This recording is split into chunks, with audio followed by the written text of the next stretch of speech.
All right, just started. Okay. So I am here with Braedon Blackford. Braedon went to Carl Sandburg College out of high school. He spent 2 years there. 2 year starter and led his team in almost every category and actually was nominated as a first team All-American before transferring to Illinois State, where Yep. Braedon played, started some games there, first base, outfield, kind of all over, and then redshirted your next year before transferring to Purdue Fort Wayne, also a Division One program. You played a number of games there your first year, and then your second year there, you actually started 55 games, and you were named All Horizon League first team, I believe, hmm which is pretty Yeah. sick. I actually had the privilege to play with Braedon for a little bit one summer before he went on to, right around the time I think you went off and you were playing in the draft league, which Yep. is a bit of Yep. an upgrade. Yeah. But yeah, so I'm super excited to do this interview with Braedon. I know playing with you, not only did you know baseball and were very good at baseball, you're also seemingly very much understood the inner workings of college athletics. And so doing this interview on behalf of Two Days, which is the leading provider in college athletics, recruiting, advice, reviews, ratings. I'm super excited and thankful that we can do this interview with you today. Yeah, Ben. Thanks for having me. Definitely been through the recruiting process a couple times, so I've got a pretty good understanding how it all works. Yeah. And now coaching high school baseball, it's about me helping my kids kind of go through what I was going through. And so yeah, it's a fun world, that's for sure. Yeah, awesome. Okay. I'm going to start you with just like some overall recruiting questions, and then I want to get into some more questions specific to your actual recruiting journey. Okay. Yeah. So I want to start with this question. If you're speaking to an audience that wants to play college baseball, a younger kid, a high school kid, what are some practical things or, core elements that they must be doing? Maybe it's running, hitting, throwing. Yeah. What are like, a couple things they have to be doing to Well, play at the next level? the first thing I'd say is taking care of your grades in the classroom. Quite frankly, if you have a if college coaches have kids that, you know, they have almost the same skill set, but one's better in the classroom, 9 times out of 10, I think they're going to go with that kid who's better in the classroom because they know they can trust him more. He takes care of his business off of the field. He's not going to be something they have to worry about. So just taking care of your schoolwork obviously goes a long way. And on top of that, you just have to be proactive. The saying, if you're good enough, they'll find you. I think that's kind of dead. I think it's there is some truth to that, but really the squeaky wheel gets the grease. And so you've just got to really kind of sell yourself to all these college coaches. So it's really on the athlete to reach out on their own, post videos of themselves on social media, do anything they can to put themselves in front of these college coaches. And so, on top of all the training and everything that you have to do, but I would say that, the most important things are obviously the schoolwork, being proactive, and then you can't just practice when your team practices. You have to want it more than the other tens, hundreds of thousands of high school kids that want the same you want or same dream that you want. Yeah. Absolutely. And that kind of leads me into my next question.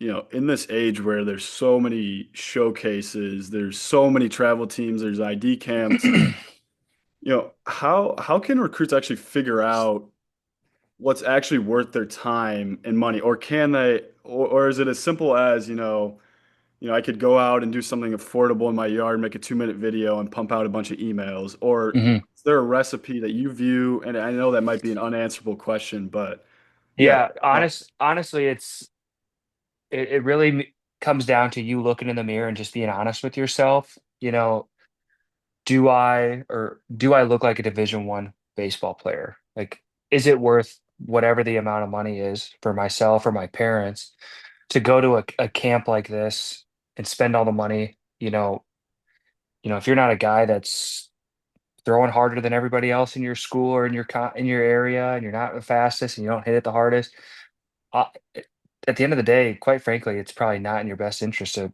spend all that money to go to these camps. Not saying it can't be done, but and I was that type of kid. I wasn't, and I mean, you saw, I growing up with your older brother, Jimmy. I mean, you see us playing. I wasn't the strongest kid growing up. I definitely wasn't the fastest. I didn't throw the hardest, and it was just a matter of me understanding that and finding a different path and really attacking that path head on. So it really just comes down to kids being realistic and being honest with themselves of if that is a true fit for them. Yeah, I absolutely agree. And you started at a junior college, which maybe I think I would say that some kids in high school or younger players, not maybe their dream or their Mhm. desirable place. Can you break down it's kind of the pros, cons of if someone is thinking of going to a junior college and being a baseball player? Yeah, I mean, I'll start cons first. Is just it's not as glamorous, especially with the way kids are today. You see somebody in your area post that they're going to a Division I school. It might be embarrassing, quite frankly, to post that you're going to a junior college, but it shouldn't be like that. You're still going to play college baseball. Um, you don't get as much, the off the field experience that you would get at like a 4-year school is definitely different. You're going to a junior college, probably in a small town with a gas station maybe and a couple restaurants if you're lucky. But the pros to junior college is it's way cheaper. You have a better chance of getting scholarship money. You have a better opportunity to play right away because you're not a 17, 18-year-old kid competing against 21, 22, sometimes 23-year-olds now, the way college baseball is. You're just competing against kids your age or a year older than you for a roster spot or a starting position. Um, you get to play a bunch of games. You can play actually more games in the fall at a junior college versus at a 4-year school. You can only play a certain amount of times, where in junior college we'd play like 20 games against other schools in the fall even. So there's just more opportunities to grow, more opportunities to really find out if this is what you want to do. I think by going junior college, it really you learn if you love baseball, if you love the game or not, because it is a grind. There's no sugarcoating it. It's tough. You go through stuff that kids at 4-year schools don't have to go through. Long bus rides, $5 of meal money at a gas station. You're not getting fed like you do at the 4-year schools, and but you find out quickly if you love the game and if this is something you want to do. And that's something that really kicked in for myself my sophomore year. Hmm. Yeah, that's yeah, I agree. As a Division III player, I can relate on the bus rides and the travel expenses. You've got a bunch Mhm. of everything. It's not glamorous, but yeah. Yeah, And Braden, you've had experience with the portal, the transfer portal, and after your time at Carl Sandburg. If players are thinking about transferring from their current situation, what do you view is the smartest way to handle it in regards to with their coach? Maybe it's mentally, emotionally. How do you approach? Um, yeah. what's the best way to handle a transfer situation? Just be an adult. So, when I did it, when I was at Illinois State, I decided to take a redshirt year and transfer. Quite frankly, I wanted a new situation. I wanted a fresh start somewhere. And, quite frankly, you can send an email to compliance and say, "Hey, I want to enter the portal." And I'm pretty sure legally they have to listen to that and fulfill your request. But I think the right way to do it is what I did is you ask the head coach to have a conversation. You sit down in their office, man to man, and you just tell them that you're unhappy with the situation. You need a fresh start. And quite frankly, it was one of the hardest conversations I ever had to have, and muster the words out because I really I, I liked the coaches. I loved my teammates. I liked the situation. I met my fiance there. Like everything said stay, but it just wasn't the best baseball situation for me in my career. So I had to make a decision. And um, so my biggest advice is just be an adult and just have that hard conversation. Just says a lot about who you are and it resonates and goes a long way. Yeah, when you're thinking about transferring, or I think this question can also be applied to if you're a high school recruit. Is there an ideal number of schools, maybe a manageable magic number that you should be in contact with? And how do you go about that? I wouldn't say there's a magic number. I honestly, the magic number is one. It just takes one coach to fall in love with you. You know, it just takes one coach to believe in you. But you never want to burn any bridges, and that's what I tell my high school kids now. You know, I've got guys that have Division I aspirations, and right now they're getting junior college calls or Division II calls, and I tell them, you know, you can't burn any bridges. You know, you can't because one, coaches talk. You know, they might be at a showcase, they run into each other. Oh, I'm looking at this kid, and they could, yeah, I was looking at him too, but he really blew me off and was rude or whatever it may be. You know, you never know what can happen by burning a bridge. So, I don't think there's a magic number, but I would never limit my options as a recruit. Yeah. Uh, and again, in the same vein as the portal, is there a way that recruits can actually protect themselves from maybe getting stuck behind other transfers? Or, I know sometimes it's a very transactional experience with coaches. Um, or is there a way to know? Is it being upfront with the coach about it, and so you don't get kind of in a bad situation or let on? Is there a way to go about the portal in that regard? Are you saying like with your current coach or with like new Like coaches? when you're reaching out to a new coach and you start to get in contact with them. Yeah. So when I was in the portal, I'm trying to remember exactly how it worked because it was a little different because it was like right at the beginning of the whole transfer portal thing. Yeah.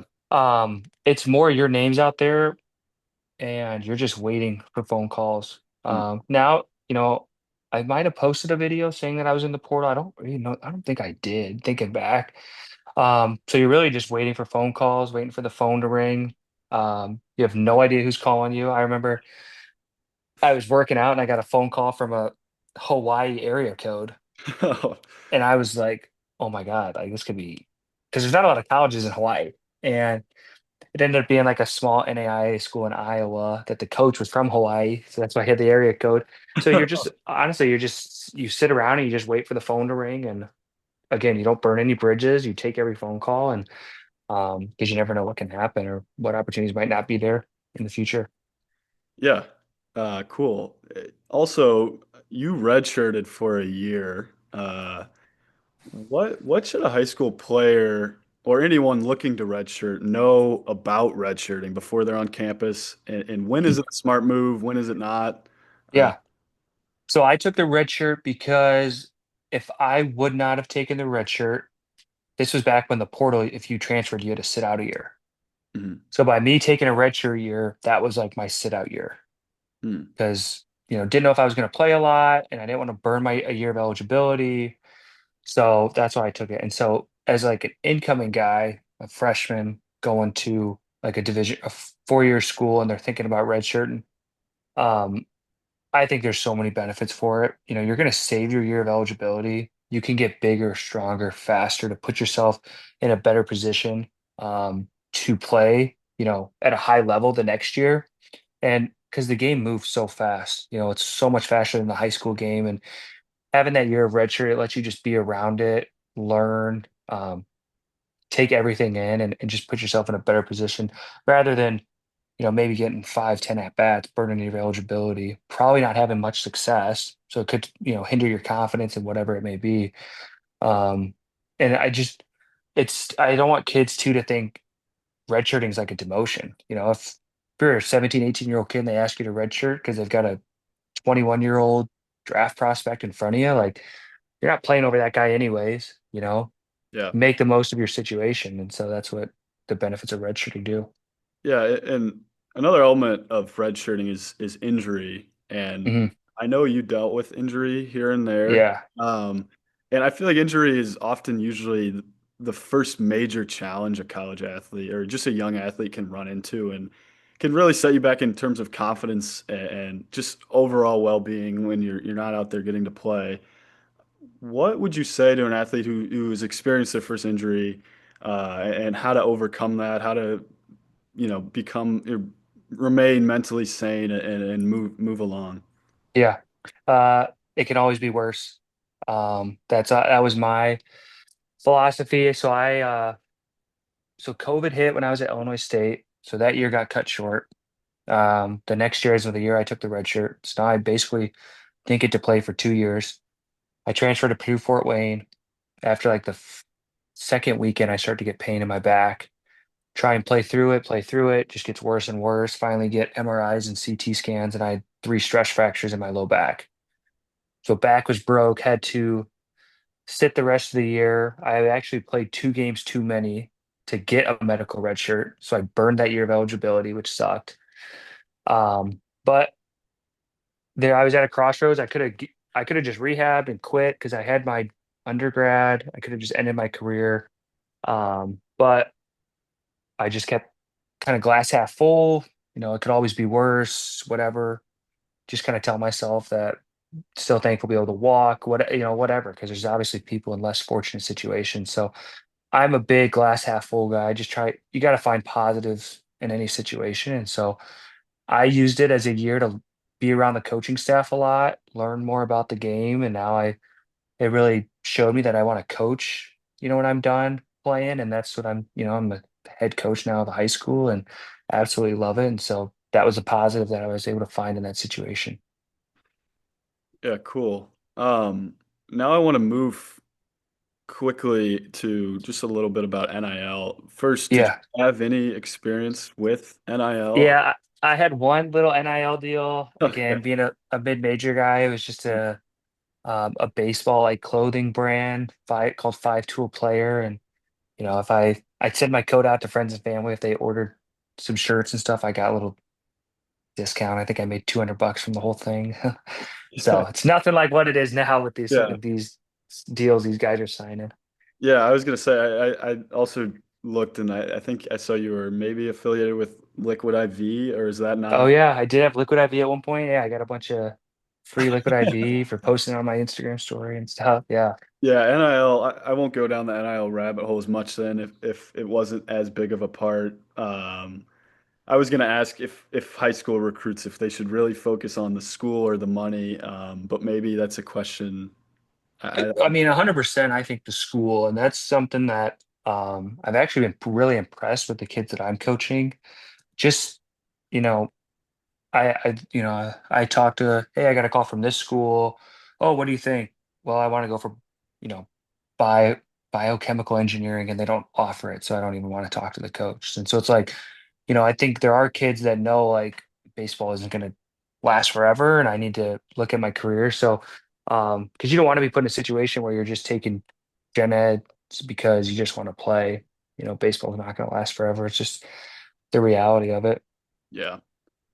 Braden, what is one part of being a Division I athlete that maybe surprised you before you got on campus? Maybe it's the amount of time you put in, something no one warned you about or told you, and then all of a sudden you're a Division I athlete, and it's like, whoa.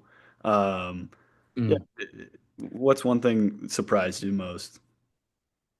Man, that is a really good question.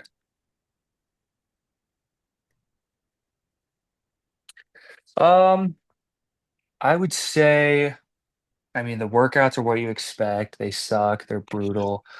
Um, I would say, obviously, I get along with people very well, and it's easy for me to get along. But the that's not good either. It's just the man, I, something unexpected. I feel like for me, I mean, I played Division III, so Yeah, I feel like it has to be maybe the time you're actually putting in. yeah. And I mean, your morning, night. Your days are 6 a.m. to 8 p.m. sometimes. yeah, Um, I kind of expected that, I guess. I guess something I didn't expect. I guess, okay, something I didn't expect was just how much year round it was. Like I kind of always thought, okay, we'll do the fall and then we'll get a little break. But you finish fall ball and you get sent home for Thanksgiving break, and then you come back and you're working out still, and then you go home for Christmas break. But like every time you get sent home, you've got like a packet of workouts that you're doing, yeah, even when you're gone. And uh, what we did is we would like get tested on like our push-ups or our mile time or whatever metric they wanted to use.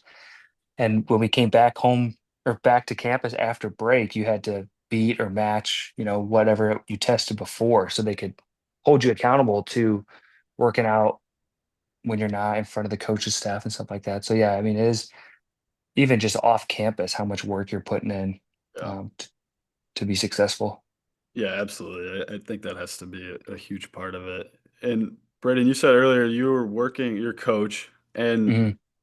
how important do you think it is for each individual player to build a brand or, be on social media? Maybe it's Twitter, maybe they're, reaching out. Mhm. Building a brand, I think that's a thing that's becoming more and more, you got to get your name out there. How Yeah. important is that? And what are you preaching to the recruits? So I'm just telling our guys, not only do they need to put a bunch of stuff out there, but it's got to be the right stuff. Quite frankly, I think the days of a video from the side if you're of hitting off a tee or hitting soft toss is kind of in the past. It's game film, it's game highlights and stuff like that. But a lot of our kids go to pretty big summer tournaments too. So something I preach a lot too is it's not if their coach is there, you've probably done enough for them to be interested in you, whether it's they've seen what you've done on social media, they've seen your stats from our seasons. It's about kind of how you carry yourself as a player and how you carry yourself as a teammate. You never know who's watching. So our big thing is just not only being good players, but being good people too. So being good teammates, being respectful, and just respecting the game. Yeah, cool. So I have two more questions. The last one's it's a little bit more fun. This first one is motivational. I'm gonna ask you if you could go back to your young baseball self, your high Yeah. school baseball self, and maybe give a warning or a motivational message, something you might change or not. What would you tell your younger self? Yeah, Personally, I would have told myself to take the speed work more serious. Um, yeah, it's tough and it was the harder training stuff to do. And I just didn't take it serious enough. I would have stretched so much more. My hips are so bad and locked up, and it kind of really like I was in the training room a lot my 2 years of pro ball just because my body would feel horrible. And it's just because I didn't have a good base, I got bigger and stronger, and I just didn't take care of the not so glamorous stuff. I could put up good weight in the weight room, but it was the stretching I never did, the speed work. I didn't do it outside of whatever we did as a team. So I wish I would have taken that stuff more seriously. I think it would have been could have added some longevity to my career for sure. yeah. Um, okay, now to the fun question, and Okay. I'll get on this one. What was your, I'm curious to know, what was your walk-up song in college, or is there a sleeper, a hidden gem that you would preach uh for a So walk? yeah, man, I had a couple. I would always like uh change them. So when I was at junior college, it was The Ones Who Got Me Here by Cole Swindell. That was mom's favorite. My mom loved that one. And then when I got to Purdue Fort Wayne and Illinois State, it kind of changed. I was in like a reggae kind of vibe, so I had some reggae. My first year pro ball, it was Here Comes Trouble. It's a reggae song. I wanted to be trouble for the pitcher, so that was it. And then Very- um I and then I kind of got into the rap a little bit, so I did All My Life, Oh, that that's rap a song that good came out a couple years ago. And then my last year of pro ball, it was Awesome God. one. Okay. So that I really liked that one a lot. That one was a little bit of like pump up, but also had a lot of meaning behind it too. Yeah, those are some good ones. A lot of Yeah. variety, a lot of variety. Yeah. And if I wasn't hitting, it would change. So That's how you got to I'd do always, it. yeah. What was yours? I used, I think, Still Dre by like Snoop Okay. Dogg and a couple other rap ones like Gotcha. Throwback Rap. Okay. But yeah, I didn't change it a whole lot though. Even if I was in a Good. slump, I let it be. That's good. Yeah. I was quick trigger on changing them. Or you grab a new bat if you're not hitting. See, I was never the new bat guy. Like Yeah, I'm about. growing in high school, I would 100% change the bat. But once I got into college, I just stuck with it and figured it was a walk-up song's fault. Yeah. Hey, there you go. Okay, well, thanks for doing this. I know you're really busy, and I No, no worries. to represent your advice, and hopefully those that check it out can learn a thing or two from you. I know you had a very admirable career going from JUCO to Division I, and you really put the work in. It was cool to see. So Appreciate it. I'm hoping some younger guys can learn a thing or two. But it was awesome talking to you, and I appreciate you taking the time to do it. Yeah, for sure. Thanks for having me. It's a kids just need to know it's a fun process. Yeah, It's the first time in your life that people want you, and you need to enjoy that. It's not you um, trying to get a job; it's people trying to get you. So it's a fun and opportunity and fun journey, and kids just need to enjoy it. yeah. All right. Well, for the sake of being recorded, Yeah, I don't want to get it off track, but I'll let you go and tell the family I said hi, and I I hope. will. You as well. All right. I'll see you, All Brad. right. See you, Ben.